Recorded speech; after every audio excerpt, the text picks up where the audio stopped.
Hello, good evening, नमस्कार। कैसे आप सभी? उम्मीद करते हैं मस्त होंगे, स्वस्थ होंगे। तो एक बार फिर से स्वागत है आपका अपने इस परिवार में जिसका नाम है जीके जीएस भाई अमित पांडे। ख़ासा आज के विषय पहलू की जब बात की जाए तो आज जिस संकल्पना के ऊपर आधारित हम यहाँ पे आप सबके साथ जुड़ने वाले हैं वो काफ़ी महत्वपूर्ण है।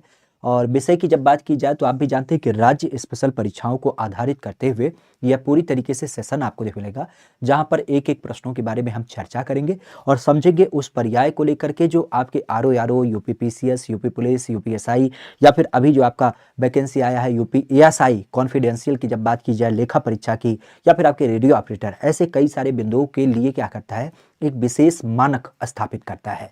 तो चलेगा, आज की संकल्पना की शुरुआत करते हैं, आज के अपने विषय की शुरुआत करते हैं इसी बिंदु इसी पर्याय के साथ कि माँ बाग देवी का सानिध्य इस तरीके से प्राप्त हो ताकि नित नई ऊंचाइयों को आप लोग अचीव हों, ताकि नित नई ऊंचाइयों को आप लोग प्राप्त करें। यही संकल्पना हमारी सदैव आपके प्रति होती है। इसी बिंदु के साथ अपने इस क्लास की शुरुआत करते हैं, खास करके कि सरस्वती महाभागे विद्या कमल लोचने विद्यारूपी विशालाक्षी विद्या देही नमोस्तुते, माँ बागदेवी का सानिध्य इस तरीके से प्राप्त हो ताकि नित नई ऊंचाइयों को आप लोग अचीव करें। यही सदैव से हमारा संदर्भ होता है। चलेगा, पहले बिंदु की शुरुआत करें, लेकिन आज का मोटिवेशन कोट कुछ इस तरीके से कि जैसे हार्ड वर्क करना आता है उसके लिए दुनिया में नामुमकिन जैसा कोई शब्द ही नहीं है। क्या करा है कि जिसे हार्ड वर्क करना आता है उसके लिए दुनिया में नामुमकिन जैसा कोई शब्द ही नहीं है। इस चीज को सदैव ध्यान रखिएगा। बिंदु की जब बात की जाए तो पहले प्रश्न के साथ आज के क्लास की शुरुआत करते हैं। कहा जा रहा है कि राज्यपाल के परिप्रेक्ष्य जो राज्यपाल मंत्रिपरिषद होता है उस मंत्रिपरिषद के संदर्भ में यह क्या क्या कार्य कर सकता है। मतलब राज्य का जो राज्यपाल है खास करके मंत्रिपरिषद के परामर्श से यह खास करके क्या कार्य कर सकता है। अगर इसकी बात की जाए तो पहला कार्य विधानसभा में सरकार को अपने बहुमत सिद्ध करने के लिए कार्य करता है, या फिर मुख्यमंत्री को बर्खास्त करने की शक्ति रखता है, या फिर भारत के राष्ट्रपति के विचारात किसी विषय को आरक्षित कर सकता है, या फिर उच्च न्यायालय के परामर्श को मानने के लिए क्या होती है, इसकी योग्यता आपको दिख मिलती है। जैसा कि हम देख पा रहे हैं अमर चौरसिया जी, बहुत अच्छी बात है कि आप इस सेशन में जुड़े हैं। आप सबका बहुत बहुत आभार, बहुत बहुत धन्यवाद। बस एक काम जरूर करिएगा कि इस सेशन में पहली बार जुड़े हैं तो इस सेशन को अपने दोस्तों मित्रों के पास साझा भी कर दीजिएगा ताकि उनको भी इस सेशन में जोड़ा जा सके। बाकी आपके पर्याय के लिए खासा ध्यान रखिएगा, आपकी क्लासें चालू हो चुकी हैं। आप इस चैनल पे पहली बार हैं तो इस चैनल को भी सब्सक्राइब कर लीजिएगा, क्योंकि आने वाले समय में जितनी भी आपकी तैयारी को लेकर के एक विशेष मानक है वह अन्यत्र कहीं नहीं यहीं पर आपको दिख मिलेंगे। ठीक है, तो इस चीज को ध्यान रखिएगा। यहां पर हम किसकी बात करें, राज्यपाल के परिप्रेक्ष्य मंत्रिपरिषद के परिप्रेक्ष्य इसका नाम हमें प्रमुख रूप से देख मिलता है। आज मंत्रिपरिषद की जब बात की जाए तो मंत्रिपरिषद को लेकर के हमारा राज्यपाल क्या कार्य करता है। मंत्रिपरिषद की जब बात की जाए तो मंत्रिपरिषद को लेकर के हमारा राज्यपाल क्या कार्य कर सकता है, खासा अगर देखा जाए तो इसका नाम प्रमुख रूप से देखने को मिल जाता है। आज बिंदु की जब बात की जाए तो बिंदु के संदर्भ में यह नाम काफी महत्वपूर्ण होता है। राज्य के संदर्भ में राज्य का राज्यपाल, राज्य के संदर्भ में राज्य का जो राज्यपाल होता है वह निम्न कार्यों को संचालित कर सकता है। अब अगर इसकी बात की जाए तो ये स्वतंत्र रूप से पूरा कार्य करता है, लेकिन स्वतंत्र कार्य करने से पहले अगर इसकी बात की जाए तो इसकी अवस्थिति हमें देखने को मिलती है। तो देखिए, अगर हम राज्यपाल के कार्यों की बात करें तो कार्यों के संदर्भ में खासा ध्यान रखिएगा। सबसे पहला काम क्या होता है कि विधानसभा में जो वर्तमान सरकार चुनी जाती है उसके लिए यह कहता है कि भैया अपना बहुमत सिद्ध करिए, तभी हम आपको क्या करेंगे, राज्य के संदर्भ में मुख्यमंत्री के रूप में नियुक्त करेंगे। और इवन आप कह सकते हो कि अगर आप मुख्यमंत्री योग्य नहीं होंगे तो फिर आपको हटा भी देंगे। ठीक है, इसके बाद दूसरा कार्य क्या करता है, दूसरा कार्य करता है कि यह मुख्यमंत्री को नियुक्त भी करता है तो मुख्यमंत्री को बर्खास्त भी कर सकता है। मतलब उसकी जगह पर किसी दूसरे व्यक्ति को जो बहुमत को साबित करेगा उसे मुख्यमंत्री बना देगा। फिर तीसरा कार्य करता है कि भारत के राष्ट्रपति के लिए विचारार्थ यह विधेयक को आरक्षित करता है। बिल्कुल सत्य बात है, क्योंकि हमारे सदन में कई सारे ऐसे विधेयक होते हैं जो राज्य की विधानसभा में पारित किए जाते हैं। अब सीन क्या होता है, जब कोई विधेयक कोई क्लिष्ट कंडीशन को रखता है तो उस दशा में राज्यपाल वह विधेयक संरक्षित कर लेता है, क्योंकि राज्यपाल जो है वो राष्ट्रपति का एक तरीके से प्रतिनिधि है, तो वह राष्ट्रपति अपने गार्जियन को दिखाने के लिए रखता है। तो इस परिप्रेक्ष्य में विचारार्थ क्या करता है, आपके आरक्षित कर लेता है। साथ ही साथ यहां पर देखा जाए तो उच्च न्यायालय से परामर्श ले सकता है। बिल्कुल सत्य बात है, जैसे राष्ट्रपति सुप्रीम कोर्ट से परामर्श लेता है सेम उसी पैटर्न पे राज्यपाल भी सलाह ले सकता है। लेकिन एक चीज जरूर ध्यान रखिएगा कि यह सलाह जो लेता है, अगर इसकी बात की जाए तो यहां पर इसके पास कोई बाध्यता नहीं होती है कि वह उस सलाह को माने ही माने। तो इस कारण से ध्यान रखिएगा, यहां पर उत्तर की बात करें तो उत्तर क्या हो जाएगा, 1 2 3 4। तो 1 2 3 4 ये कथन क्या हो जाएंगे, आप कह सकते हो कि राज्यपाल मंत्रिपरिषद के परामर्श के अलावा स्वतंत्र रूप से भी क्या कर सकता है, इस कार्य को कर सकता है। हालांकि मूल रूप से अगर देखा जाए तो राज्यपाल इनसे क्या करता है, एक तरीके से कह सकते हो सजेशन ही मांगता है, इनसे क्या करता है, राय ही लेता है, लेकिन राय लेने के अलावा ये अपने कार्य स्वतंत्र भी कर सकता है, तो इन बिंदुओं पे कार्य कर सकता है। हालांकि हमें लगता है 2 ऑप्शन इसके सही होने चाहिए, क्योंकि उपरोक्त सभी भी तो इसी का एक पर्याय है। ठीक है, आगे की बात की जाए तो कहा जा रहा है कि अंतर्गत उच्च न्यायालय के द्वारा दिए गए निर्देश परिवर्तित किए जा सकते हैं। हमारे यहाँ पर डैश के अंतर्गत राज्य के विधि मंत्री के द्वारा, राज्य सरकार के द्वारा, राज्य के राज्यपाल के द्वारा, या फिर उपरोक्त में से कोई नहीं। ठीक है, राम भरत बिंद, रॉयल बॉय, यश, प्रीति शर्मा, अंशिका और स्मार्ट स्टेट। चलिए अच्छी बात है, आप लोग यहाँ पर जुड़े हैं। ठीक है, बिंदु की जब बात की जाए तो इसका संदर्भ क्या होगा, स्मार्ट स्टेट आ गए, शुरू हो गए। अरे थोड़ा सा पढ़ाई लिखाई का माहौल बना लो, 2024 का चुनाव है। ठीक है, बार बार कहते हैं कि अभी नहीं पढ़ोगे ना तो एक तो सरकार नौकरी ना दे रही है, और दूसरे यहाँ पे आ गए, अब पता नहीं प्रीति हैं कि प्रेम शंकर पांडे हैं, का जानो तुम, फोटो लगा है, कोई पहचान पत्र है, आधार कार्ड है, कैसे हम तुम जान लियो कि प्रीति है। हम तो कह रहे हैं प्रेम शंकर पांडे है। उल्लू ना बनने की कोशिश करो, सरकार वैसे ना नौकरी दे रही है और तुम नौकरी ना लेने के चक्कर में हो। थोड़ा बहुत जो पढ़ाई लिखाई करो कर लो, ठीक है, नहीं पता चलेगा ना इधर के रहोगे ना उधर के। घर के जो माई बाप हैं अभी सपना लिए फिर रहे हैं, बादम तौरा देखे, जाओ घर से निकल जाओ, बम्बई दिल्ली जाओ कमाओ, कहाँ ये सब बकलोली काटते हो, यहाँ पे पढ़ाई लिखाई ध्यान दो। हम किसकी बात करें, उच्च न्यायालय के परिप्रेक्ष्य में। अगर उच्च न्यायालय की बात की जाए तो इसका संदर्भ किससे होगा, मंसूर आलम, शिवा यादव, प्रीति शर्मा, यम मौर्य, डिस्ट्रिक्ट वाइज क्लास। अरे भैया देखो बहुत डिमांड आ रही है, ठीक है, सारी चीजें होंगी, परेशान मत होइए। अभी जैसा कि हमने थ्योरी वाला सलूशन निकाल दिया, सुबह 8 बजे आपकी क्लास हो गई है, करंट अफेयर का मसला आपका सॉल्व कर दिया, आपके संडे की मैराथन लग गई है, तो ऐसे ही आपका डिस्ट्रिक्ट वाला भी मसला सॉल्व हो जाएगा, परेशान मत होइए। यहाँ पर हम किसकी बात करें, राज्य न्यायालय के परिप्रेक्ष्य जब हम दिशा निर्देश की बात करें तो ये दिशा निर्देश किसके माध्यम से परिवर्तित किया जाता है। बिंदु की जब बात की जाए तो ये बिंदु हमें संबंधित देखने मिलता है, तो राज्य न्यायालय के द्वारा अगर कोई दिशा निर्देश दिया जा रहा है तो ये आप भी जानते हैं ये किसी के द्वारा परिवर्तित नहीं किया जा सकता है, क्योंकि अंतिम निर्णय हो जाता है। भाई हमारे यहाँ पर अगर देखा जाए तो हमारे यहाँ पर किसके द्वारा निर्णय परिवर्तित होगा, राज्य के न्यायालय के द्वारा। अगर कोई भी क्या किया गया, एक तरीके से जजमेंट दे दिया गया, कोई एक बात कह गई तो क्या उसमें परिवर्तन होता है, कभी नहीं होता है। तो इस कार्य से ध्यान रखिएगा, विधि मंत्री कोई कार्य नहीं करेगा, राज्य सरकार भी नहीं कर सकती है, राज्यपाल भी नहीं कर सकता है, खाली ये पूरी तरीके से माना जा सकता है।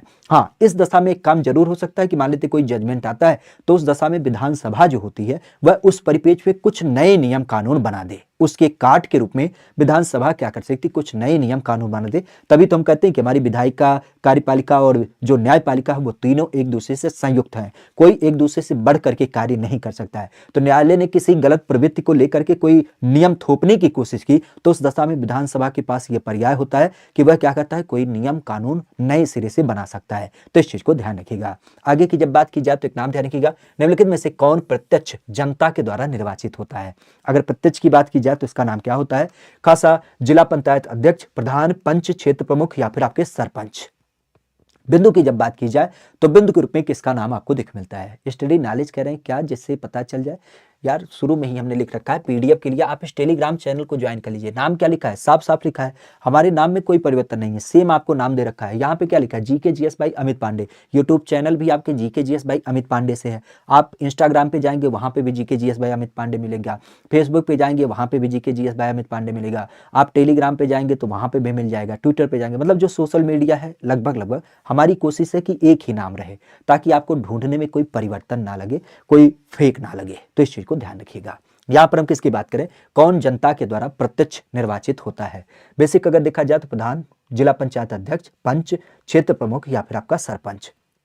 अब एक बात तो यहाँ क्लियर है कि ये जो जिला पंचायत अध्यक्ष होता है इसका चुनाव अप्रत्यक्ष तरीके से होता है। क्यों, क्योंकि आप भी जानते हैं हमारे यहाँ पर जो जिला पंचायत सदस्य लोग होते हैं वही लोग क्या करते हैं, जिला पंचायत अध्यक्ष का चुनाव करते हैं। ठीक है, इसके अलावा अगर देखा जाए तो क्षेत्र प्रमुख अर्थात जिसको हम ब्लॉक प्रमुख के रूप में जानते हैं, तो ब्लॉक प्रमुख का भी जो चुनाव होता है वह भी आपके अप्रत्यक्ष तरीके से होता है, क्योंकि इसके चयन की जो जिम्मेदारी होती है बीडीसी की होती है। जो आपके बीडीसी लोग होते हैं ना, वो लोग ब्लॉक प्रमुख का, क्षेत्र प्रमुख का चुनाव कराते हैं। इसका मतलब 2 और 3 कहां पे नहीं है, 2 यहां पे है, 2 यहां पे है, ये 2 ऑप्शन तो आपके ऑलरेडी कैंसिल हो गए। 1 4 5। अब एक चीज और ध्यान रखिएगा, अगर हम पंच की बात करें तो पंच क्या होता है? पंच की संकल्पना आपने देखा होगा कि यह जनता के द्वारा एक तरीके से मनोनीत होता है। खास करके अगर देखा जाए तो यहां पर निर्वाचन की बात चली है, तो निर्वाचन क्या होता है? निर्वाचन प्रधान का होता है, निर्वाचन आपके सरपंच का होता है। सरपंच मतलब एक तरीके से मुखिया या प्रधान के रूप में जाना जाता है। और पंच की जब बात की जाए तो पंच की भी संकल्पना इसी क्रम में आपको मिलती है। तो यहां पे जो एक सही जवाब आपका देखने मिलेगा, अगर उसकी बात की जाए तो उसका संदर्भ क्या होगा? तो उसका संदर्भ ध्यान रखिएगा, यहां पे जो व्यक्ति आपके चुने जाते हैं, अगर उनके नामों की बात की जाए तो प्रधान तो चुना ही जाता है। प्रधान के अलावा अगर देखा जाए तो आपका क्या होता है, यहां पे आपके पंच भी चुने जाते हैं। और पंच के अलावा अगर देखा जाए तो फिर आपके क्या हो जाएंगे, सरपंच की जब बात की जाए तो सरपंच भी आपके चुने जाते हैं। तो इस कारण से क्या हो जाएगा, सी वाला इसका सही उत्तर होगा, जहां पे सरपंच, पंच और प्रधान ये जनता के माध्यम से चुने जाते हैं। क्योंकि प्रधान के लिए आप भी जानते हैं, कोई व्यक्ति 21 वर्ष का जब हो जाता है तो वह चुनाव लड़ता है, और 18 वर्ष से संबंधित जो आपके युवा होते हैं वह क्या करते हैं, वह इनका चुनाव करते हैं। सेम पैटर्न पे आपके सरपंच होते हैं। कुछ लोकेशन में प्रधान को सरपंच बोला जाता है, हालांकि कुछ लोकेशन में क्या कहा जाता है, मुखिया भी कहा जाता है। और इसी तर्ज पर आपने पंच परमेश्वर का नाम सुना होगा। तो पंच परमेश्वर क्या होता है, यह भी जनता के बीच में ही एक बैठक होती है। तो उस बैठक के लिए क्या होता है, प्रत्यक्ष रूप से कहा जाता है कि इन व्यक्ति को हम क्या करेंगे, अपने पंच के रूप में चुन रहे हैं। और उस पंच के लिए क्या होता है, खास करके बहुमत की बात की जाती है, क्या सबको ये पंच पसंद है, नहीं पसंद है तो किसी दूसरे को बनाया जाएगा। तो इस कारण से ध्यान रखिएगा, प्रधान, पंच और सरपंच इन तीनों का चुनाव प्रत्यक्ष रूप से होता है। खैर, उत्तर प्रदेश के पहले राज्यपाल के रूप में नाम देख मिलता है। आज उत्तर प्रदेश की जब बात की जाए तो उत्तर प्रदेश के पहले राज्यपाल के रूप में किसका नाम देख मिलता है? खासा अगर देखा जाए तो ये नाम संबंधित है बीजी रेड्डी, के एम मुंशी, सरोजनी नायडू या फिर आपके बीवी गिरी। किस एक नाम से संबंध इनका देखने को मिलता है? हमारी यूपी की जब बात की जाए तो हमारी यूपी में किसका संबंध यहाँ पे प्रमुख रूप से देख मिलता है? उत्तर प्रदेश के पहले राज्यपाल के रूप में। उत्तर प्रदेश के पहले राज्यपाल की जब बात की जाए तो किसका नाम यहां संबंधित आपको देख मिलता है? आज यूपी के पहले राज्यपाल की जब बात की जाए तो ये बीजी रेड्डी, के एम मुंशी, सरोजिनी नायडू, बीबी गिरी के रूप में है। तो खासा अगर देखा जाए तो आप भी जानते हैं यूपी के पहले राज्यपाल की बात की गई है, तो पहले राज्यपाल कौन संबंधित होगा? सीधे शब्दों में आपके सरोजिनी नायडू। सरोजिनी नायडू की जब बात की जाए तो इनका नाम काफी महत्वपूर्ण होता है, क्योंकि आप भी जानते हैं ये देश या फिर किसी राज्य में बनने वाली पहली महिला होती है। तो पहली महिला राज्यपाल जो देश या किसी राज्य की पहली महिला राज्यपाल के रूप में जानी जाती हैं। इवन सरोजिनी नायडू की जब बात की जाए तो यह यूपी की क्या हो जाती हैं, यूपी की पहली राज्यपाल होती हैं। तो यूपी की जब पहली राज्यपाल की बात की जाए तो पहली राज्यपाल, और राज्यपाल के अलावा अगर देखा जाए तो ये पहली यूपी की पहली राज्यपाल और साथ ही साथ यूपी की पहली महिला राज्यपाल के रूप में भी जानी जाती हैं। तो यूपी की पहली राज्यपाल और यूपी की पहली महिला राज्यपाल दोनों के रूप में आपका सरोजिनी नायडू का नाम देख मिलता है। वैसे सरोजिनी नायडू के रूप में खासा ध्यान रखिएगा, अगर इनकी बात की जाए तो इनको हम लोग क्या कहते हैं, इनको हम लोग भारत कोकिला के रूप में जानते हैं।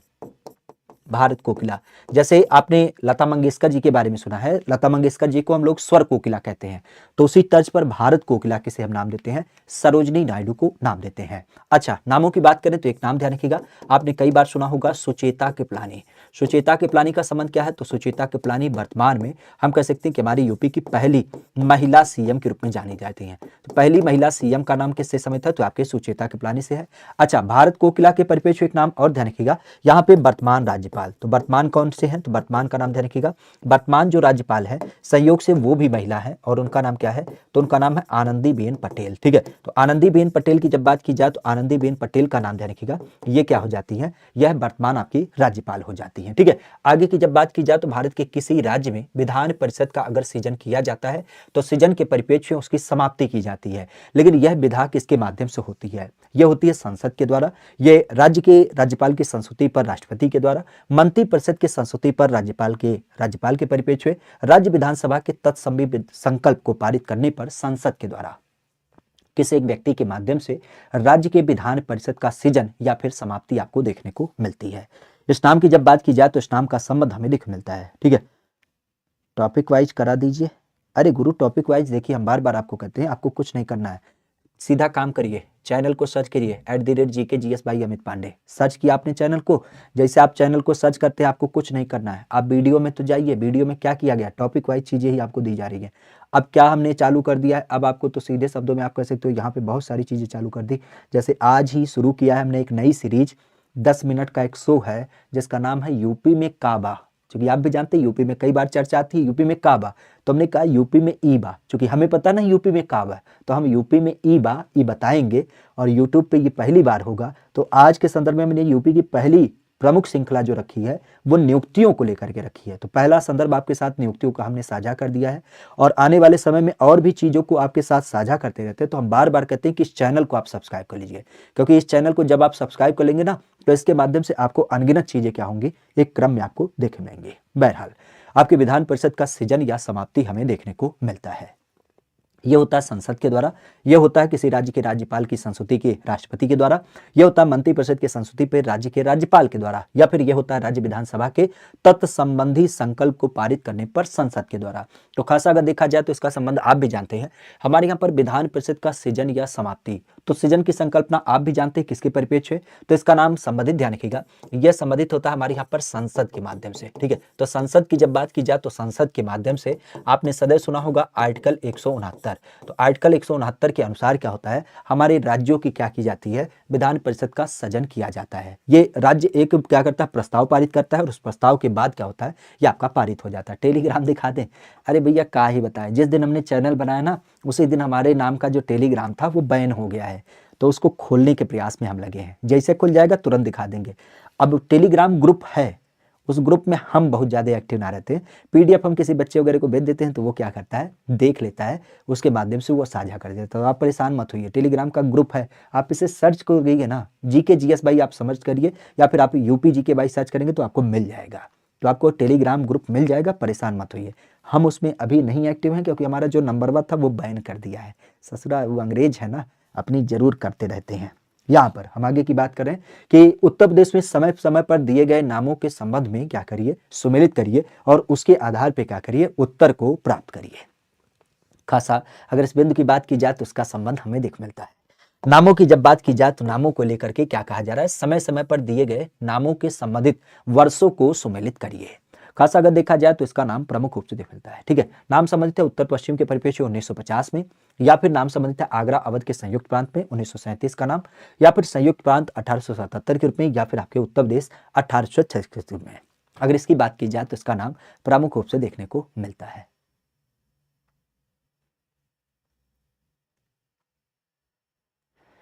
बेसिक अगर देखा जाए तो यूपी में समय समय पर क्या किया जाता है, यूपी में समय समय पर दिए गए नामों को हम क्या करते हैं, यहाँ पर परिवर्तित करते हैं।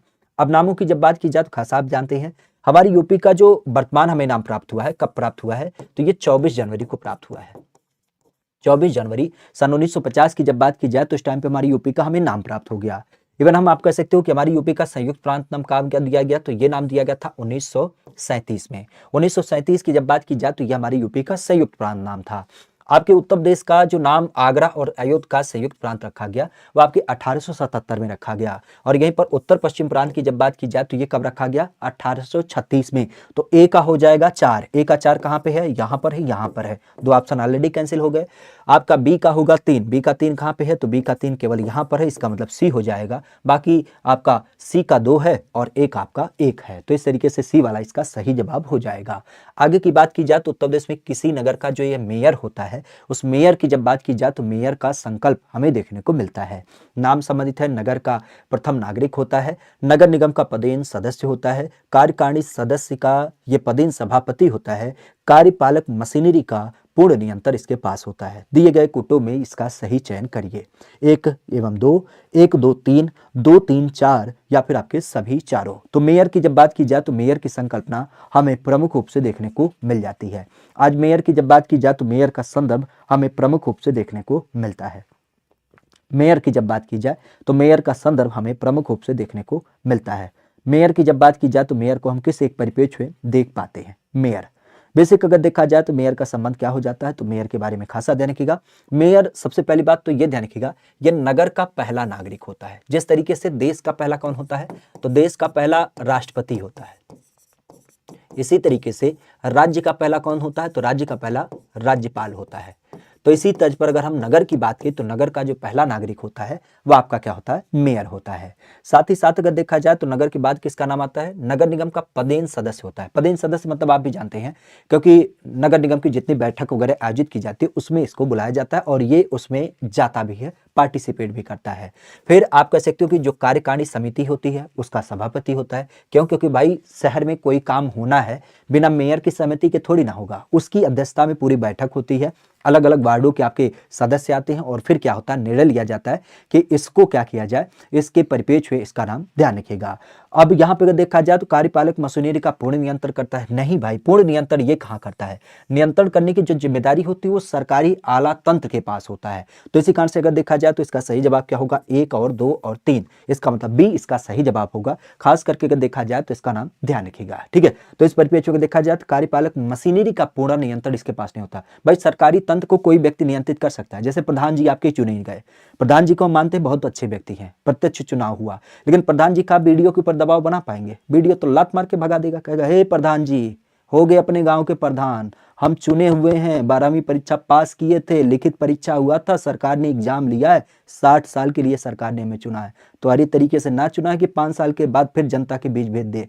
तो हमसे ज्यादा हीरोगिरी ना किया करो, प्रधान हो अपने गांव का हो, मिलजुल के काम कर लो, बहुत अच्छी बात है, हमारे ऊपर दबाव ना बनाओ। तो इस तर्क पे अगर देखा जाए तो कार्यपालक जो मशीनरी है नगर निगम के परिप्रेक्ष्य में, यहाँ पर सरकारी तंत्र के ऊपर मेयर का कोई दबाव नहीं होगा। वो अलग बात है कि वो थोड़ा सा सहयोग बना के चले, अच्छी बात है, तो यहाँ पर ये नियंत्रण नहीं कर सकता है, ठीक है। आगे की जब बात की जाए तो कहा जा रहा है कि निम्नलिखित में से कौन उत्तर प्रदेश के मुख्यमंत्री नहीं है।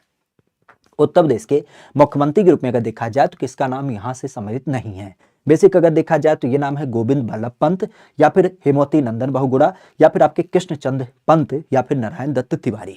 बेसिक अगर देखा जाए तो ये नाम हमें संबंधित देखे मिलता है। आज यूपी की जब बात की जाए तो यूपी के संदर्भ में यह नाम प्रमुख रूप से देखे मिलता है।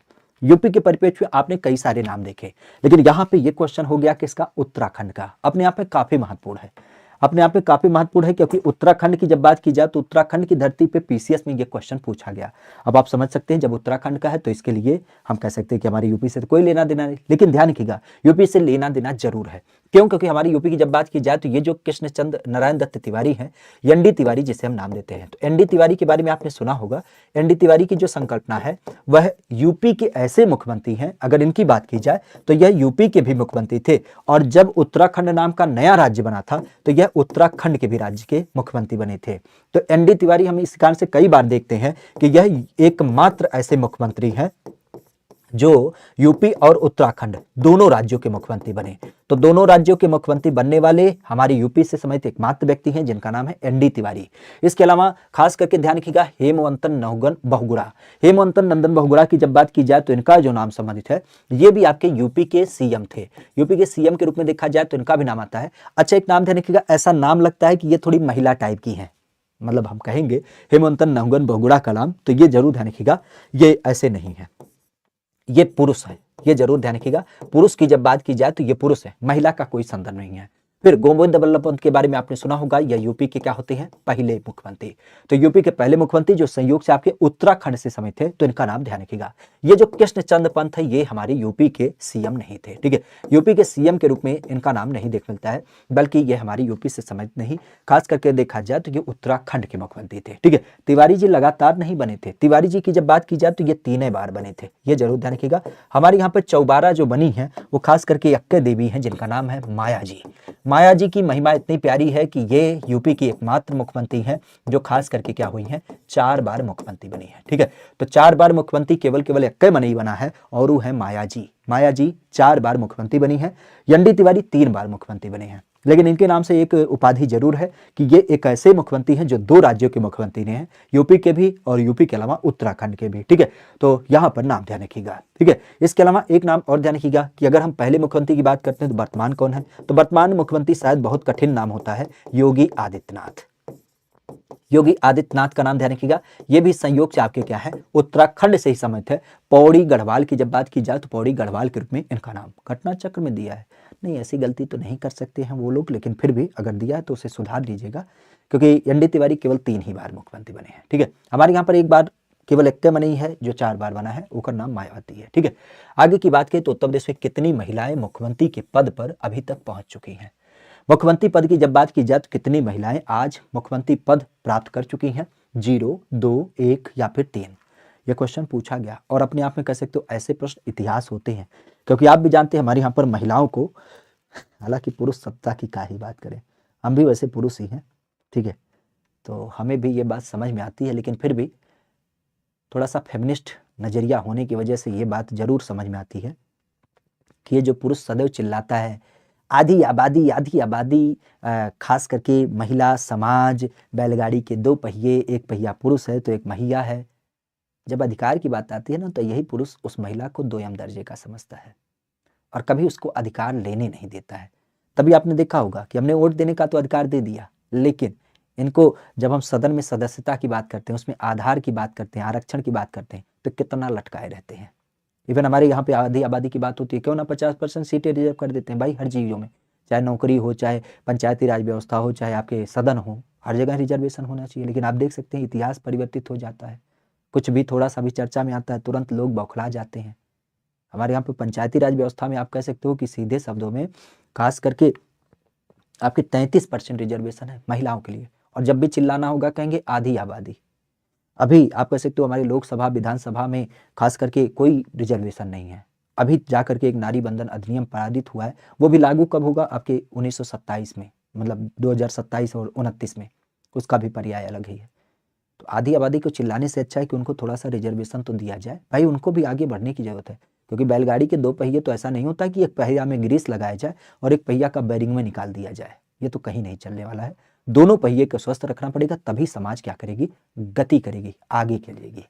तो बहरहाल अगर हम सदन की बात करते हैं तो उस परिप्रेक्ष्य में ध्यान रखिएगा, हमारे यहाँ पर जब हम महिला अधिकारों की बात करते हैं तो हमारे यहाँ पर अभी तक केवल जो महिलाएं मुख्यमंत्री बनी हैं, अगर उनके नाम की बात करें तो खासा ध्यान रखिएगा, केवल 2 महिलाएं बनी हैं।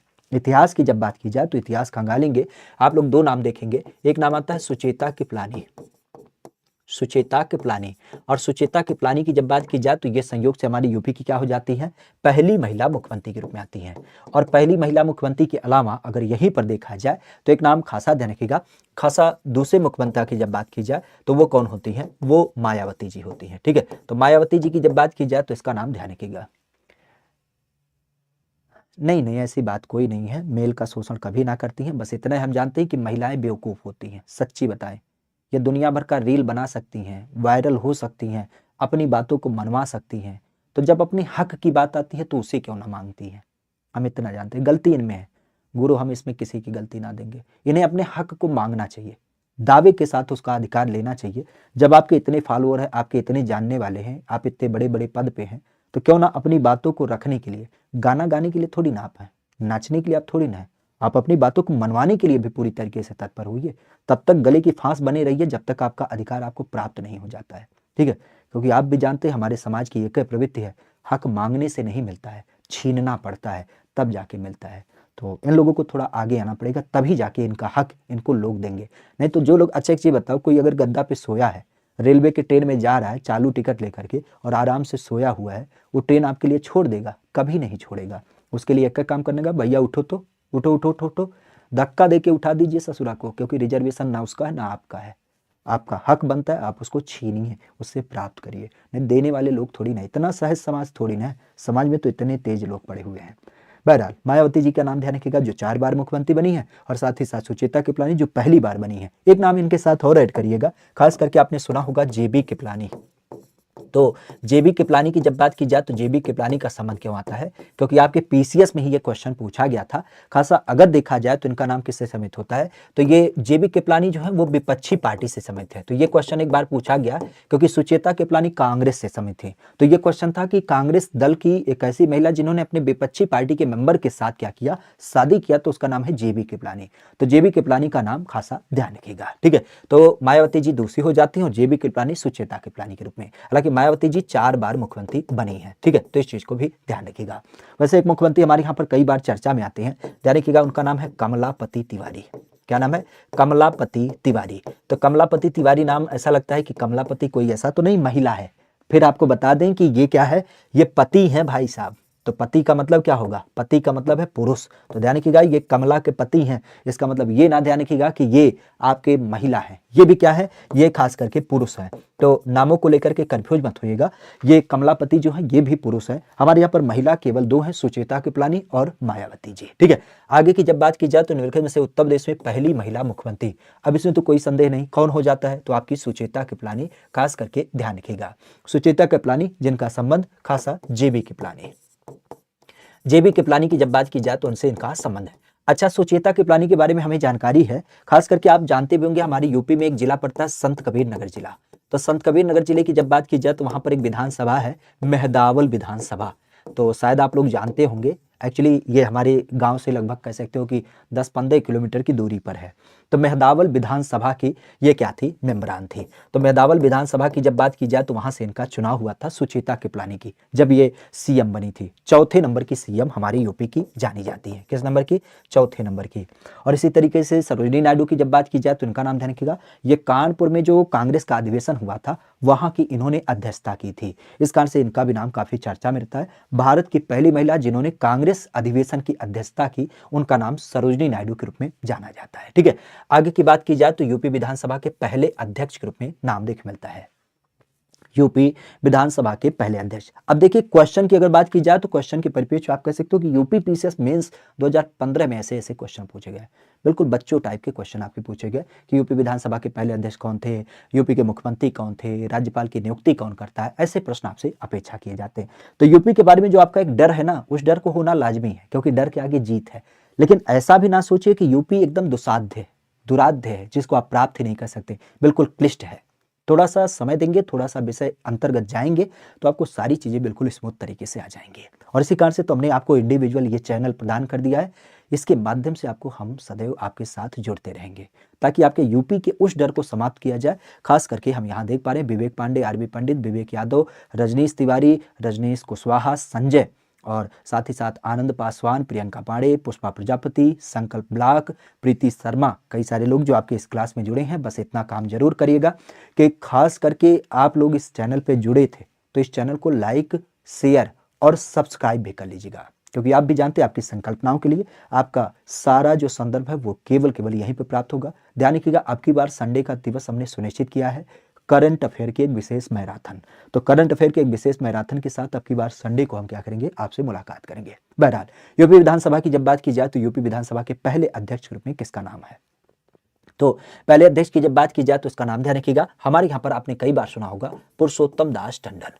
बात की जाए हमारी विधानसभा, तो विधानसभा में आप भी जानते हैं कुल 403 सीटें हैं वर्तमान के परिप्रेक्ष्य में। और 403 सीटों की जब बात की जाए तो इसके परिप्रेक्ष्य ध्यान रखिएगा 84 जो सीटें हैं वो एससी के लिए हैं और 2 सीटें जो हैं वो एसटी के लिए हैं। क्लियर। इसके अलावा अगर इसी विधानसभा की जब बात की जाए तो आप भी जानते हैं 5 साल के लिए चुनाव होता है। कोई साल जो 25 वर्ष की अवस्था को धारित करता है वो इसमें चुनाव लड़ता है। खासा ध्यान रखिएगा, प्रत्यक्ष रूप से क्या होता है, इसका चुनाव किया जाता है। बाकी आप भी जानते हैं कि हमारे यहाँ पर जब विधानसभा का चुनाव होता है तो उस चुनाव के उपरांत इस सदन की पूरी तरीके से बैठक कराई जाती है और उसी बैठक के परिप्रेक्ष्य में पुरुषोत्तम दास टंडन जो आजादी के बाद पहले आपके क्या हुए थे, अध्यक्ष बने। और अध्यक्ष के साथ अगर देखा जाए तो 2 नाम ध्यान रखिएगा। अब बात आती है कि वर्तमान अध्यक्ष कौन है, तो वर्तमान अध्यक्ष की जब बात की जाए तो वर्तमान खासा ध्यान रखिएगा, ये जो हमारी 18वीं विधानसभा चल रही है वो 18वीं विधानसभा के वर्तमान जो अध्यक्ष है उनका नाम आपने सुना होगा सतीश महाना। तो सतीश महाना की जब बात की जाए जो कहां से समित है, यह आपके कानपुर से समित है। तो कानपुर से समित है सतीश महाना जो वर्तमान आपके विधानसभा के कह सकते हो कि नियमित अध्यक्ष हैं। अच्छा, अध्यक्ष के अलावा एक नाम आपने कई बार सुना होगा, काफी चर्चा में रहता है, pro tem speaker. Actually pro tem speaker नाम की संकल्पना जो होती है वो क्या होता है, सीन ध्यान रखिएगा कि हमारे यहाँ पर जब भी कोई नई विधानसभा का चुनाव होता है तो राज्यपाल का नैतिक दायित्व होता है कि वो मुख्यमंत्री को शपथ दिलाए, मंत्रियों को शपथ दिलाए और जितनी सदस्य, चूंकि 403 सदस्य हैं तो सबको सदन की सदस्यता का सदस्य दिलाए, मतलब उसकी कह सकते हो कि उसका वहां पर क्या किया जाए, उनको शपथ दिलाया जाए। तब राज्यपाल इतने महंगे व्यक्ति हैं, अब सबको खड़ा करके शपथ दिलाएंगे तो वहीं बेहोश होकर गिर जाएंगे। तो यही कारण से क्या होता है, राज्यपाल मुख्यमंत्री को शपथ दिला देते हैं और कैबिनेट के जो 2-4 मंत्री होते हैं प्रमुख, उनको शपथ दिला देते हैं और बाकी एक व्यक्ति को नियुक्त कर देते हैं। जैसे आपके घर पे होता होगा कि आपके पिताजी नहीं रहते तो किसी को काम सौंप के जाते हैं कि बिटिया तुम देख लेना, आज कोई आने वाला है, बेटे तुम देख लेना, होता ना। तो उसी तर्ज पर तो राज्यपाल एक व्यक्ति को एक काम सौंप देता है कि भैया पूरे सदन की कार्यविधि आपको संचालित करानी है। कौन कौन सा काम करना है? तो जितने नए सदस्य चुने गए हैं उनको सदस्यता दिलानी है, और दूसरा काम करना है कि ये जो सदन है ये रेगुलर सदन चले तो इसके लिए एक अध्यक्ष का चुनाव आपकी अगुवाई में किया जाएगा। ये दो काम इनके अंतर्गत किया जाता है। तो प्रोटेम स्पीकर नाम की संकल्पना कैसे अब चुना जाएगा? तो ये ध्यान रखिएगा कि जो सदन होता है, नई सदन, उस सदन के अंदर जो भी बुजुर्ग व्यक्ति होता है जो लगातार कई बार आपके सदन में चुन के आया है, चूंकि सदन के बारे में उसको सारी जानकारी होती है, तो उसी को हम संविधान प्रावधान अंतर्गत क्या करते हैं? प्रोटेम स्पीकर बना देते हैं, जिसका मुख्य कार्य होता है सारे सदस्यों को चुनाव के उपरांत सदस्यता दिलाना और फिर आपके अध्यक्ष का चुनाव कराना। जैसे अध्यक्ष आपका चुन के आता है, फिर आपके प्रोटेम स्पीकर अपने पद से पूरी तरीके से स्वतः मुक्त हो जाते हैं। तो इस चीज को ध्यान रखिएगा। हमारे यहाँ पर अब की बार जो बने थे उनका नाम था रमापति शास्त्री। तो रमापति शास्त्री का नाम ध्यान रखिएगा, जो आपके प्रोटेम स्पीकर के रूप में चुने गए थे। क्लियर? आगे की जब बात की जाए तो सूची है, और सूची को क्या करना है? आपको सुमेलित करना है, और फिर आपके नीचे दिए गए कूट को क्या करना है? यहाँ पे चयनित करना है। सूची क्या है? जनपद और जनपद के परिप्रेक्ष्य आपके मुख्यालय। बेसिक अगर देखा जाए तो इसका नाम किससे संबंधित आपको देख मिलता है? तो ये नाम ध्यान रखिएगा। हमारे यहाँ पर अगर देखा जाए तो हमारे यहाँ पर ये नाम संबंधित होता है। जैसे आपने अंबेडकर नगर नाम सुना, अंबेडकर नगर जिले का मुख्यालय कहाँ से है? अंबेडकर नगर अकबरपुर है। और यहीं पर ध्यान रखिएगा कानपुर देहात, ये अकबरपुर माती है। हमें कई बार कंफ्यूजन होता है कि अकबरपुर माती किसका है और अकबरपुर किसका है। ध्यान रखिएगा, यहाँ एक शब्द लगा है देहात, और देहात में क्या मिलता है? माटी। शहर में माटी थोड़ी मिलता है, गांव में ही आपकी मिट्टी मिलती है। तो देहात में माटी मिलती है और नगर में क्या होगा? नगर ही मिलेगा। ठीक है, मतलब आप कह सकते हो जो नगर है वो पूरी तरीके से क्या होगा? पूरा होगा, मतलब चारों तरह से नगरीकरण होगा। बाकी जालौन की जब बात की जाए तो जालौन के आपके उरई का नाम आता है, और सिद्धार्थनगर जो हमारा जिला है जिसका नाम आप कह सकते हो किसके रूप में? खास करके नौगढ़ के रूप में। तो इन सारे नामों को ध्यान रखिएगा। अब यहाँ पे देखते हैं अंबेडकर नगर का 3, ए का 3 कहाँ पे है? ए का 3 यहाँ पर है, ए का 3 यहाँ पर है, 2 ऑप्शन ऑलरेडी कैंसिल। बी का 1 कहाँ पर है? तो बी का 1 यहाँ पर है, बी का 1 यहाँ पर है। इसका मतलब हमारा डी वाला सही हो जाएगा, बाकी हमें देखने की जरूरत ही नहीं थी। अंबेडकर नगर का अकबरपुर हो जाएगा। साथ ही साथ यहीं पर आपके कानपुर देहात का क्या होगा? आपका अकबरपुर माती हो जाएगा। फिर आपके जालौन का उरई होगा, सिद्धार्थनगर का अकबरपुर माती होगा। दिल्ली पुलिस कह रहे हैं कि भैया निवेदन है यूपी करंट अफेयर क्लास कराएं। आपकी जानकारी के लिए बता दें कि आपकी बार जो संडे का दिवस है ना, आप याद रखिएगा, संडे जिसको हम अपनी भाषा में रविवार कहते हैं, या अब की अय्या अतवार के जाझारी के, तो ध्यान रखिएगा रविवार 9 बजे क्या होगा? आपके यूपी का ही करंट अफेयर होगा। ठीक है, तो यूपी की जब बात की जाए तो यूपी का करंट अफेयर हम कब करने वाले हैं? आपकी बार संडे को करने वाले हैं। तो परेशान मत होइए, आप केवल चैनल को तो सब्सक्राइब करिए, चैनल को सब्सक्राइब करिए, क्लास को शेयर करिए, बाकी आपकी जितनी जरूरत है सब पूरी होगी। आज से ही आपने देखा होगा सुबह 8 बजे से अब आपको यूपी का जो थ्योरी वाला जैसा हम कमिट कर रहे थे उसके एक एक टॉपिक आपको मिलने चालू हो गए हैं, तो उसको भी थोड़ा सा ध्यान रखिएगा। बाकी आप जानते हैं पूरी तरीके से क्लासेज आपके 5 बजे क्या होती हैं? जीके जीएस की चलती हैं। साथ ही साथ आपके 6 बजे कौन सी चलती है? तो 6 बजे आपकी यूपी जीके वाली चलती है। 9 बजे की जब बात की जाए तो 9 बजे आपका यूपी जीके ऑलरेडी चलता है, और कोशिश है कि मंडे से, अब की बार का जो मंडे होगा उस दिवस से आपको रीजनिंग और मैथ की भी क्लास पूरी तरीके से मिलती रहे। ठीक है, आगे की जब बात की जाए तो कहा जा रहा है कि उत्तर प्रदेश के राजकीय चिन्ह में क्या एक बिंदु नहीं है? आज यूपी की जब बात की जाए तो यूपी के अंदर जो राजकीय चिन्ह है उस राजकीय चिन्ह की जब बात की जाए तो राजकीय चिन्ह में क्या एक बिंदु नहीं है?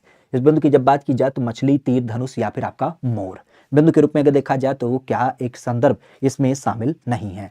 तो मुख्य रूप से आप भी जानते हैं कि जो हमारे यूपी का सिंबल है, अगर उस सिंबल को हम थोड़ा सा रेखांकित करें तो एक हमारा क्या है? वृत्त है, और इसी वृत्त की जब बात की जाए तो इसी वृत्त में क्या आपको देख मिलता है? खासा आपने सुना होगा इसके अंतर्गत अगर देखा जाए तो आजकल काफी चर्चा में है, आप भी जानते हैं कि इसका नाम भगवान राम का। तो भगवान राम के परिप्रेक्ष्य आपने सुना होगा, यहाँ पर एक तत्व पाया जाता है जिसको हम क्या नाम देते हैं? खास करके तीर धनुष के रूप में जानते हैं। ठीक है, तो यहाँ पर अगर देखा जाए तो यहाँ पर क्या है? एक खासा नाम ध्यान रखिएगा, एक यहाँ पर क्या है? एक आपको तीर देखने को मिल जाता है। ठीक है, एक तीर धनुष की जब बात की जाए तो इस तीर धनुष को खासा ध्यान रखिएगा, यह इसमें आपको देख मिलता है। और तीर धनुष के उपरांत यहाँ पर क्या होता है? खास 2 मछली आपको देख मिलती है।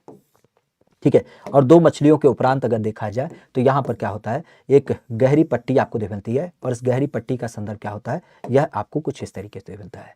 तो यही पूरी हमारी बनावट होती है। इस बनावट की जब बात की जाए तो इस बनावट में क्या है? इस बनावट में सीधे तौर पे आप कह सकते हो कि इस बनावट की जब बात की जाए तो बनावट में पहला बिंदु है एक वृत्त। एक वृत्त। एक वृत्त की जब बात की जाए तो एक वृत्त में क्या होता है, खास करके एक तीर धनुष है, एक तीर धनुष है। एक तीर धनुष के अलावा यहाँ पर आप देख सकते हैं कि दो क्या होती हैं, मछलियों के नाम आपको दिख सकते हैं। तो दो मछली की जब बात की जाए तो दो मछली खासा ध्यान रखिएगा। और दो मछली के अलावा ये जो नदी होती है, एक नदी होती है गंगा और एक नदी होती है यमुना। तो गंगा यमुना नदी की जब बात की जाए तो इस गंगा नदी यमुना नदी को दर्शाया जाता है, क्योंकि हमारी यूपी से संबंधित आपको दिख मिलते हैं। एकता के परिप्रेक्ष्य में भगवान राम की संकल्पना, तो भगवान राम के राज्य को आधारित करते हुए हम सदैव कहते हैं कि भगवान राम के जैसा राज्य हो, तो राम राज्य आधारित करते हुए एक तीर धनुष। यहाँ पर देखा जाए तो ये जो दो मछली हैं वो किससे समित है, तो ये नवाबों के शासन को दर्शाती हैं, क्योंकि रूमी दरवाजे की जब बात की जाए तो रूमी दरवाजे पे क्या है, यह आपका बनाया गया है। कई बार आपकी चर्चा में आया भी है कि ये आखिर कहाँ से लिया गया है, ये जो दो मछली हैं वो कहाँ से ली गई हैं। तो ध्यान रखिएगा, नवाबों के परिप्रेक्ष्य में जो रूमी दरवाजा आपके लखनऊ में बनवाया गया है, उसी रूमी दरवाजा के ऊपर क्या किया गया, इसको बनाया गया है, मछली आपके आसफउद्दौला के द्वारा बनवाया है, तो इस मछली को यहाँ से लिया गया। और गंगा जमुना तहजीब तो आप भी जानते हैं हमारे यूपी के लिए काफी महत्वपूर्ण है। और गंगा जमुना तहजीब के अलावा अगर देखा जाए तो गंगा जमुना का दोयाब जो हमारे यूपी के लिए क्या करता है, पूरी तरीके से खाद्यान्न उपलब्ध कराता है। तो इस कारण से हम कह सकते हैं कि इसमें तो मछली है, इसमें तीर है, इसमें धनुष है, मोर नहीं है। मोर की जब बात की जाए तो मोर कौन सा है, तो आप भी जानते हैं ये राष्ट्रीय पक्षी है। राष्ट्रीय पक्षी की जब बात की जाए तो उसका नाम क्या है, उसका नाम मोर आपको दिख मिलता है। निम्नलिखित में से कौन सा ऐसा है जो उत्तर प्रदेश के राजकीय पुष्प के रूप में जाना जाता है, क्या नाम है उत्तर प्रदेश के राजकीय पुष्प की जब बात की जाए तो उसका नाम प्रमुख रूप से, सर एक ईयर बिफोर टाइम पे डीएम एसपी एंड इंस्पेक्टर सिपाही सभी को एक दिन के लिए जेल भेज थे, सतीश महाना की पनिशमेंट दिए थे। हो सकता हो, हमें इसके बारे में कोई जानकारी नहीं है, ठीक है। इनके बारे में एक जानकारी है कि इन्होंने 23 सितंबर के दिवस को महिलाओं के लिए आरक्षण में रखा था, ठीक है। हो सकता हो, हमें इतना ना पता है, ठीक है। बहरहाल राजकीय पुष्प की जब बात की जाए तो पुष्प के रूप में आपने सदैव सुना होगा किसका नाम, जब हम बात करते हैं अपने यहाँ पे, खास करके हमारे यहाँ पर ये टेसू नाम ध्यान रखिएगा। टेसू एक्चुअली आपने अंग्रेजी का नाम सुना, टेसू की जब बात की जाए तो इसको हम क्या नाम देते हैं, पलास नाम देते हैं। पलास नाम ध्यान रखिएगा, क्योंकि पलास की जब बात की जाए तो पलास को हम क्या कहते हैं, इसको हम जंगल की आग भी कहते हैं। क्या कहते हैं, जंगल की आग के रूप में जाना जाता है। एक्चुअली आपने एक मूवी देखी ना पुष्पा, तो पुष्पा मूवी में क्या कहता है आपका हीरो, बार बार कहता है पुष्पा नाम सुन के फ्लावर समझे हो का फायर है, पूरी तरीके से बिल्कुल सत्य बात है कि हमारे यहाँ पर ये जो पलास होता है, पलास एक ऐसी फूल संरचना है, जब ये पलास के फूल सूखते हैं ना तो उसकी पंखुड़ियां गिरती है। किसी भी फूल में जब सूखता है तो उसकी पंखुड़ी गिर जाती है, तो सूख करके वो जमीन पे पड़ा रहता है और छोटी छोटी पंखुड़ियां होती है तो जमीन में अनगिनत गिरे रहते हैं। कई बार क्या होता है, आपकी आंधी वगैरह आती है, जब आंधी आती है तो पेड़ आपस में टकराते हैं और उसी कारण से एक आध चिंगारी जमीन पे गिर जाती है। और जैसे ही जमीन पे चिंगारी गिरती है तो उस दशा में क्या होता है, पूरे जंगल में अचानक से आग लग जाती है। तो उसी आग को ही हम जंगल की आग के रूप में जानते हैं। हालांकि इस परिप्रेक्ष्य अगर देखा जाए तो जंगल की आग के परिप्रेक्ष्य में आप कह सकते हो कि हमारे यहाँ पर सूखे पेड़ भी होते हैं, सूखी पत्तियां भी होती है, लेकिन इसका मुख्य कार्य आपको दिख मिलता है। तो इस परिप्रेक्ष्य ध्यान रखिएगा, टेसू जो है वो राजकीय पुष्प के रूप में जाना जाता है, ठीक है। आगे अगर यहीं पे संदर्भों की बात की जाए तो इसी नाम में ध्यान रखिएगा, टेसू के अलावा आपने कई बार सुना होगा राजकीय पुष्प के अलावा हमारे यहाँ पर पशु की जब बात की जाए तो उसका नाम क्या है, उसका नाम है बारहसिंघा। तो बारहसिंघा की जब बात की जाए, जिसको हम क्या नाम देते हैं, स्वैम्प डियर के रूप में जानते हैं। तो स्वैम्प डियर या बारहसिंघा का नाम ध्यान रखिएगा, यह प्रमुख रूप से यहाँ से समित है। वैसे एक नाम और ध्यान रखिएगा, क्योंकि हमारे यहाँ पर आपको पुस्तक, जो पुरानी पुस्तक है उसमें एक नाम कई बार सुनने में आता है, उसका नाम है ब्रह्म कमल। तो कंफ्यूज मत होइएगा, क्योंकि हमारे यहाँ पर जो पहले का सिंबल था पुष्प के रूप में उसका नाम था ब्रह्म कमल, लेकिन ब्रह्म कमल को हमने टेसू से रिप्लेस कब किया, तो जब आपका उत्तराखंड बन गया, क्योंकि उत्तराखंड ने भी अपने यहाँ पे ब्रह्म कमल को रखा, तो हमने क्या किया, ब्रह्म कमल भाई साहब को हटा दिया और अब हमारे यहाँ पर क्या होता है, हमारे यहाँ पर टेसू या पलास देख मिलता है। पुरानी पुस्तकों को अगर आप देखेंगे तो ब्रह्म कमल भी मिलेगा। इवन बहुत सारे जो मार्केट में आपकी पुस्तक है ना, उस पुस्तक में भी आपको ब्रह्म कमल नाम की संकल्पना देखे मिलेगी, ठीक है। तो इस चीज को ध्यान रखिएगा। आगे की बात की जाए तो उत्तर प्रदेश का राजकीय पक्षी क्या देख मिलता है, राजकीय पक्षी की जब बात की जाए तो इसका नाम कहां से देखने को मिलता है, खास अगर देखा जाए तो ये नाम प्रमुख रूप से होता है आपके मोर, तोता, सारस या फिर आपके कोयल के रूप में। तो किसका नाम यहां से आपको देख मिलता है, हमारी यूपी की जब बात की जाए तो राजकीय पक्षी के रूप में। आज राजकीय पक्षी की जब बात की जाए तो राजकीय पक्षी नाम की संरचना हमें बेसिक देख मिलती है और यह नाम संबंधित होता है। पक्षी की जब बात की जाए तो पक्षी खासा ध्यान रखिएगा, हमारे यहाँ पर आपने सदैव सुना होगा सारस। सारस को हम क्या नाम देते हैं, अंग्रेजी में इसको नाम दिया जाता है क्रोच, ठीक है। जिस तरीके से मोर आपका राष्ट्रीय पक्षी है, उसी तर्ज पर हमारे राज्य का जो पक्षी है उसका नाम क्या है? उसका नाम है सारस या क्रोच। सारस या क्रोच की जब बात की जाए तो आज इसे बचाने के लिए हमने क्या किया है, खास करके आपने धनौरी नाम का वेटलैंड सुना होगा। तो धनौरी नाम का जो वेटलैंड है आज यूपी में पाया जाता है। कहाँ से समित है? तो ये आपके पाया जाता है गौतम बुद्ध नगर जिले में। तो गौतम बुद्ध नगर जिले में राज्य सरकार के द्वारा यह बोला गया है कि हमारे यहाँ पर क्या होगा, सिग्नेचर ब्लू पेन से कर दियो। तो ऐसा कोई सीन है क्या कि ब्लू से नहीं करना है, ब्लैक से करना है?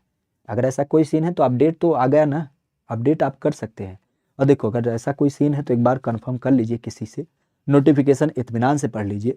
अगर ऐसा कुछ है ना तो 400 रुपया कोई बड़ी भारी बात ना होती है, फिर से एक फार्म भर दीजिए। हालांकि मैंने लगता कि फिर से फार्म भरा जाएगा क्योंकि आधार वाधार आपके पड़ जाते हैं।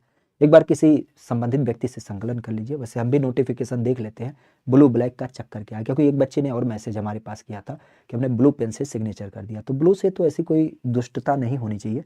ब्लू और ब्लैक ये दोनों हमारी परीक्षा में इस्तेमाल किए ही जाते हैं, ठीक है। अगर एक बार नोटिफिकेशन को आप पढ़ लीजिए पहले, ठीक है। धनौरी वेटलैंड कहाँ से समित है? गौतम बुद्ध नगर से समित है। सारस या क्रोच ये नाम ध्यान रखिएगा।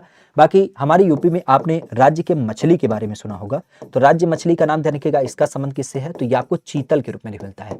जबकि हमारे ही यहाँ की जब बात की जाए तो हमारे यहाँ पर एक नाम अभी आपने सुना होगा, यूपी के मुख्यमंत्री के द्वारा क्या किया गया है, यूपी के मुख्यमंत्री गए थे वहां पर क्या, खास करके पीलीभीत टाइगर रिजर्व पे। तो पीलीभीत टाइगर रिजर्व पे जब गए थे तो उस दशा में क्या होता है, खास करके राजकीय जलीय जीव को घोषित किया है। तो राजकीय जलीय जीव की जब बात की जाए तो उसे क्या नाम दिया गया है?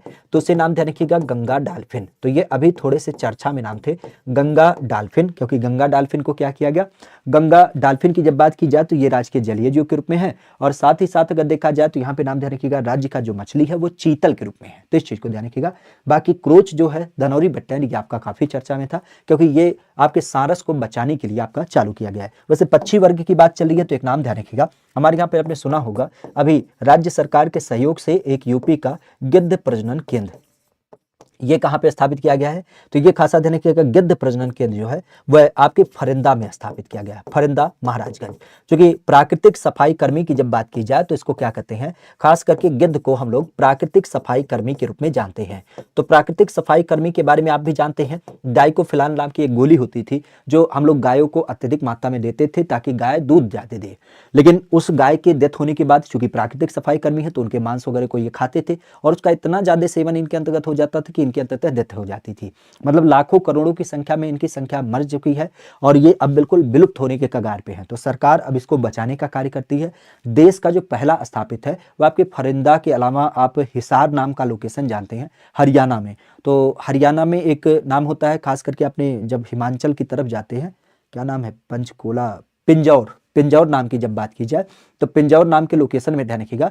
पिंजौर में क्या है, एक गिद्ध का संरक्षण केंद्र पहला बनाया गया है। जबकि हमारे यूपी का पहला कहाँ बनाया गया, तो ये आपके फरिंदा में बनाया गया है, क्योंकि ये खास करके जो गोरखपुर का तराई का लोकेशन है ना, वहां पर इसकी अत्यधिक मात्रा देखने को मिलती है। बाकी हमारे उत्तर प्रदेश जिले की जब बात की जाए तो उत्तर प्रदेश जिला पंचायत के द्वारा मुख्य कर परिस्थिति संपत्ति कर लगाया जाता है। यह कर जिला पंचायत के माध्यम से क्षेत्र में रहने वाले सभी लोगों पर लगाया जाता है। अब इस कोट का चयन करते हुए इसका सही जवाब क्या होगा? खासा अगर हम अपने यहाँ पे बात की तो हमारे यहाँ पर जिला पंचायत के द्वारा एक कर लगाया जाता है और इस कर की जब बात की जाए तो कर की परिप्रेक्ष्य है। हालांकि ये गिद्ध अभी काफी चर्चा में था कानपुर में, हिमालयन गिद्ध, ध्यान रखिएगा। अभी काफी लंबे अरसे के बाद हिमालय पे रहने वाला एक गिद्ध देखा गया था, आपके कानपुर में इसको देखने मिलता है, ठीक है। यहां पर हम किसकी बात करें, यहां पर हम बात करें कि जिला पंचायत के द्वारा एक हमारे यहां पर क्या होता है, कर लगाया जाता है। तो मुख्य कर परिस्थिति तथा संपत्ति पर लगाया जाता है। अगर इसकी बात की जाए तो ये संपत्ति कर जो लगाया जाता है वह किस पे आपका लगाया जाता है। तो खास अगर देखा जाए तो इसका नाम हमें देखने को मिल जाता है। उत्तर प्रदेश में जिला पंचायत के द्वारा मुख्य कर खास करके परिस्थिति और संपत्ति कर के रूप में आपको देखने को मिलता है। इस नाम की जब बात की जाए तो यह नाम प्रमुख रूप से आपको देखने को मिलता है, यह कर आपको देखने को मिलता है।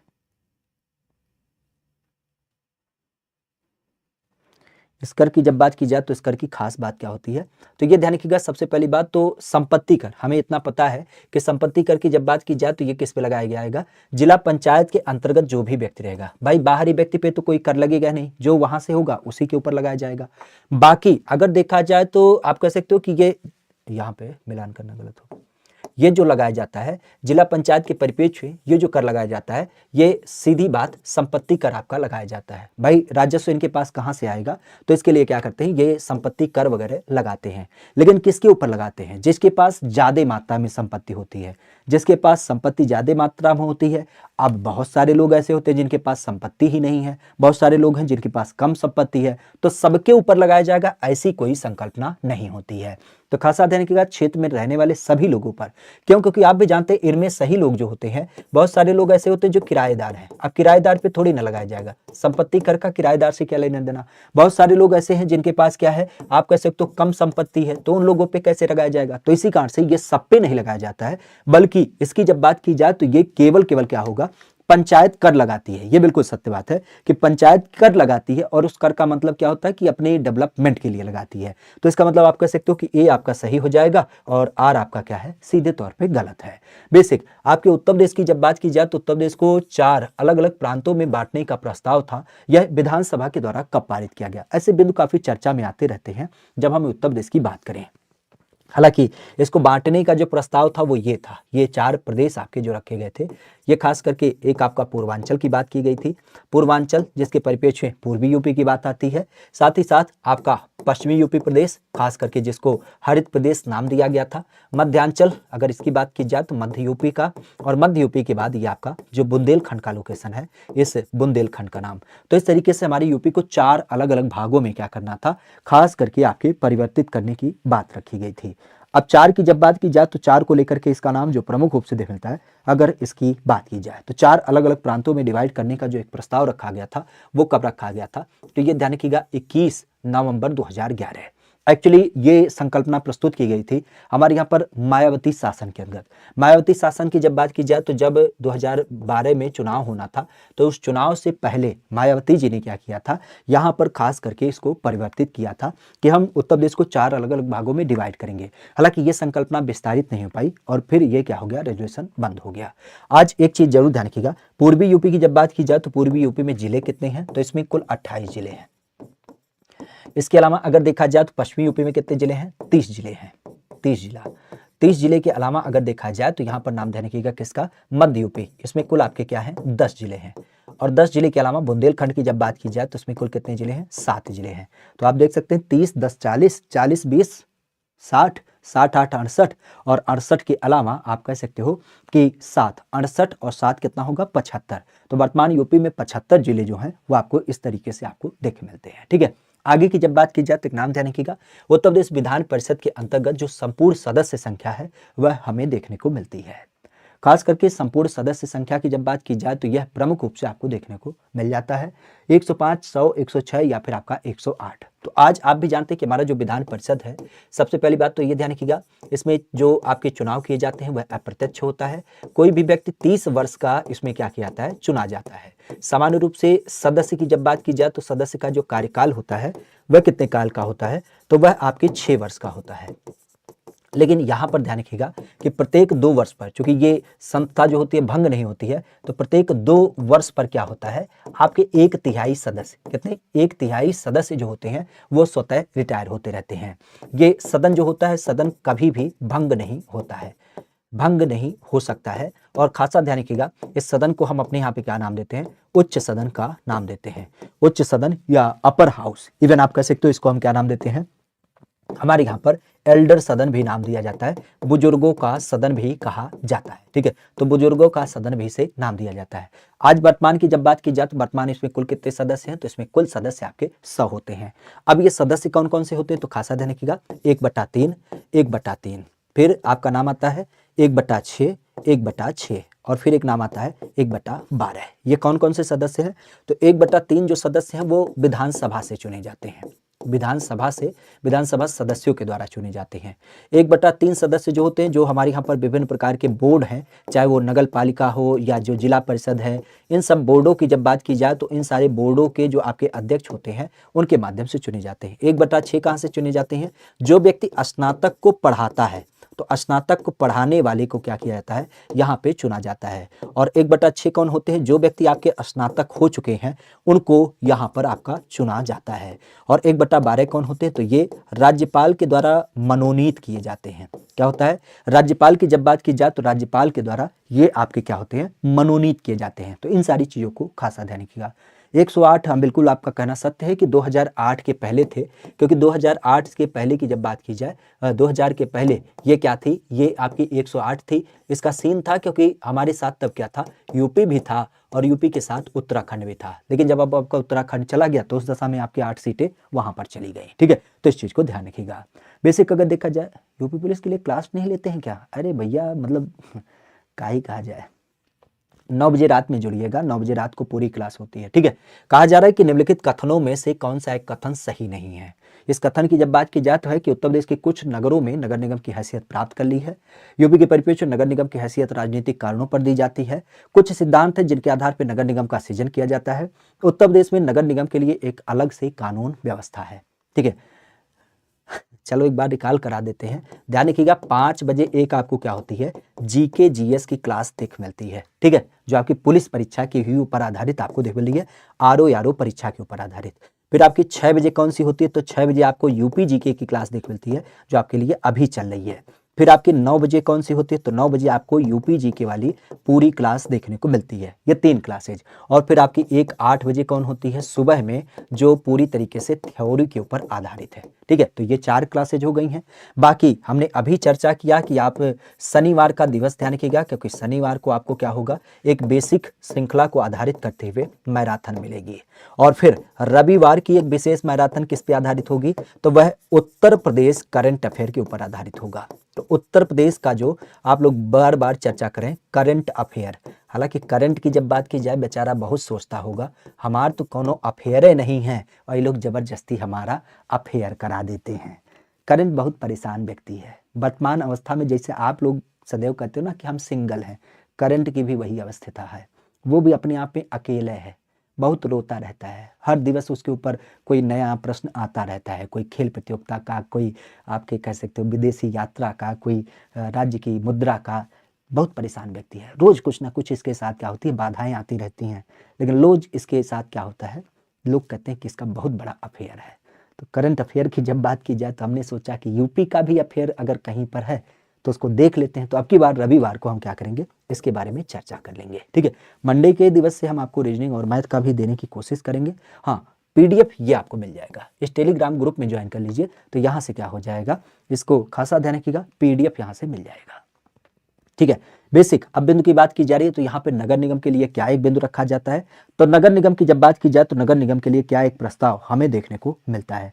तो खासा अगर देखा जाए तो इसका संदर्भ क्या होगा, तो नगर निगम के लिए आज अगर हम बात करें तो इसका संदर्भ क्या होता है, तो ये ध्यान रखिएगा हमारे यहाँ पर कौन सा एक कथन सत्य नहीं है, ये बात करी गई है। तो कथन सत्य जो नहीं है वो है कि नगर निगम को राजनीतिक कारणों से इसको क्या किया जाता है, बनाया जाता है। ये गलत बात है भाई, सीधी सी बात। राजनीतिक कारण कौन सा, कोई भी राजनीतिक कारण नहीं होता जिसके माध्यम से नगर निगम बनाया जाता है। हमारे यहाँ पर जो नगर निगम बनाए जाते हैं वो जनसंख्या के आधार पर बनाए जाते हैं। तो इस चीज को खासा ध्यान रखिएगा। नगर निगम की जब बात की जाए तो हमारे यूपी में बहुत सारे नगर आपके नगर निगम के दर्जा प्राप्त कर चुके हैं, जैसा कि आप भी जानते हैं। आज वर्तमान में यूपी में कुल 17 नगर निगम है।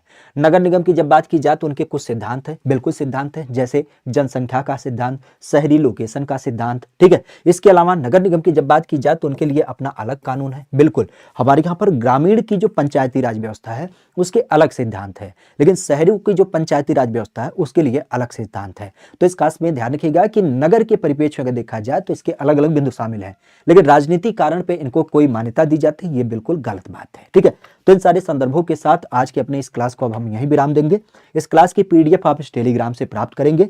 खासा जरूर ध्यान रखिएगा कि अभी तक अगर आपने इसको सब्सक्राइब नहीं किया तो आप @GKGS by Amit Pandey search करेंगे, और जैसे ही आप सर्च करेंगे तुरंत आपको ये भाई साहब मिल जाएंगे, खास करके जिनका एक ही काम है, निःशुल्क पूरे उद्देश्य के साथ, पूरी मानवता के साथ, पूरे निस्वार्थ भाव के साथ आपके लिए हर एक संदर्भों को तैयार करना। पहले थ्योरी सेशन को हमने यहाँ पे आपके साथ साझा कर दिया है, और उसका है यूपी में काबा तो यूपी में ईबा, उत्तर प्रदेश की प्रमुख नियुक्तियां। तो पहले नियुक्तियों के साथ आज की आपकी सेशन की श्रृंखला चालू हो चुकी है। शॉर्ट के माध्यम से हम आपको अपडेट देते रहते हैं, लाइव क्लासेस के माध्यम आपकी सारी चीजें चल रही हैं, जैसा कि आप 3 क्लास अभी रेगुलर देख पाते हैं, खास करके जीके जीएस। अभी हमने पूरी तरीके से जो प्रीवियस पेपर हुए हैं उनके ऊपर चर्चा की है। तो यूपी पुलिस रेडियो ऑपरेटर इन सब आरओ के लिए पूरी तरीके से देख मिलता है। पीसीएस आधारित आपके ये क्लास जो होती है वो 6 बजे आपकी चलती है, ये आप पूरी तरीके से देख पाते हैं। और रात 9 बजे ये जिस श्रृंखला के बारे में हम चर्चा भी कर रहे हैं, तो खासा ध्यान रखिएगा, UP police radio operator, junior assistant, UPSI, BPO, BDO, या फिर आप आरओ, इवन आप कह सकते हो जो अभी आपका यूपीएसआई का पूरा श्रृंखला आया है, उन सब बिंदुओं को लेकर के ये आपकी शिखंड श्रृंखला आपको मिलती है। बहुत सारी चीज़ें हम समय समय के साथ आपको अपडेट भी देते रहते हैं। जैसे देखिए अभी यूपी पुलिस की वैकेंसी आई ना एएसआई के, तो उसके बारे में हमने सूचना दिया। फिर आप कह सकते हो कि यूपी जी के एक बड़ा बाध्य होता है कि यूपी जी के पढ़े कहाँ से, तो हमने ये बात भी क्लियर कर दिया कि आप कौन सी किताब खरीद लें ताकि आपको ज़रूरत ना पड़े कि आप रेगुलर क्लास में भी आएँ। तो अगर क्लास में नहीं आना चाहते तो आप इस क्लास को मतलब इस सेशन को देख सकते हैं, यहाँ से आपको पता चल जाएगा कि कौन सी पुस्तक पढ़े ताकि हमारी यूपी जीके का डर समाप्त हो जाए। आप देख सकते हैं लड़कियों के लिए अवसर है, बहुत अच्छी बात है भाई। यूपी पुलिस में आपके 60,000 पद आए हैं, करीब करीब 12,000 पद लड़कियों के लिए रिजर्व हैं।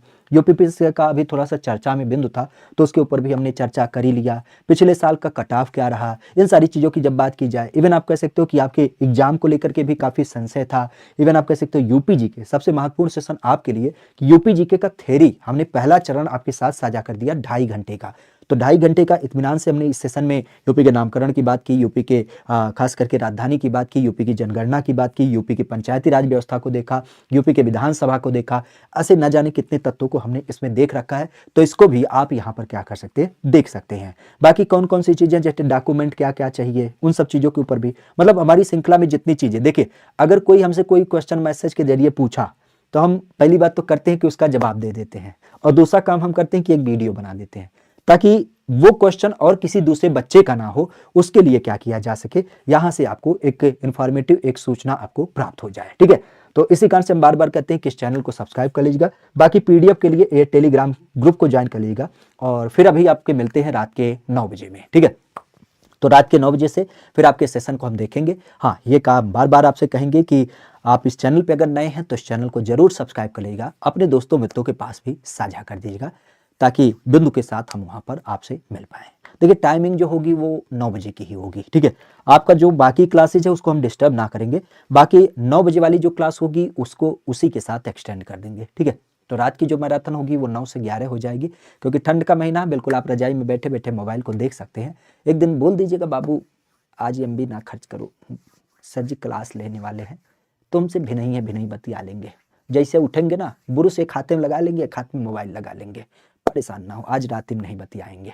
देर रात में या तो जागो, तुम भी क्लास कर लो हम भी क्लास कर लें, दोनों लोग वहीं चैट में बतिया लेंगे, वो अलग बात होगा, लेकिन आज वीडियो कॉल नहीं हो पाएगा। ठीक है, तो शनिवार रविवार 2 दिवस छुट्टी दे दीजिए अपनी दीदी को।